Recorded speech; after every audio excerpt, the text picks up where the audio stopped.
আসসালামু আলাইকুম। সিটি রোগ হচ্ছে একটি মাল্টি ডাইমেনশনাল ডিজিজ, যেটাকে এখন পর্যন্ত পৃথিবীর অন্যতম একটি গবেষণাকর বিষয়, এবং এটা নিত্য নতুন কারণ, মেকানিজম, প্যাথোলজি অনেক কিছু বের হচ্ছে এবং এটা নিয়ে আমরা জানছি এবং এটা নিয়ে নতুন করে ওষুধ আবিষ্কার হচ্ছে এবং সেই অনুযায়ী চিকিৎসা চলছে। তো একটি কথা আমরা প্রায় শুনে থাকি, সেটা বলা থাকে, অনেকে বলেন যে হলো পরিষ্কার পরিচ্ছন্ন না থাকলে কি সেটি বাড়ে কিনা, বা অপরিষ্কার পরিচ্ছন্ন বা পার্সোনাল হাইজিন মেনটেন না করলে সেটি বাড়ে কিনা। এই আসলে সেটি একটা অনেক ধরনের মাল্টিফ্যাক্টরাল ডিজিজ হলেও এখন পর্যন্ত এরকম কোনো কারণ খুঁজে পাওয়া যায় না যে পার্সোনাল হাইজিনের অভাবে সেটি বাড়ে। তো যত ধরনের গবেষণা পাওয়া গেছে, কোনো ধরনের হাইজিনের সঙ্গে সেটির কোনো রিলেশন পাওয়া যায় না।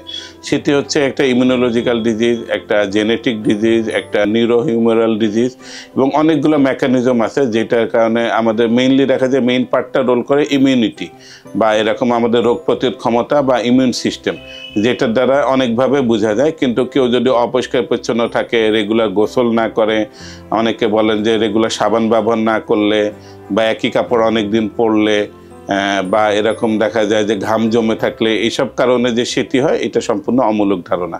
এসব কোনো কারণের সঙ্গে সেটির সঙ্গে কোনো সম্পর্ক নাই।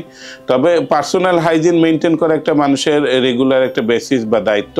কিন্তু এইটা কেউ অপরিষ্কার থাকলো আর কেউ একবার খুব সুপার পরিষ্কার থাকলো, যার জন্য যিনি অনেক বেশি পরিষ্কার থাকেন তার সেটি হবে না, এরকম কোনো সম্পর্ক এখন পর্যন্ত পাওয়া যায় না।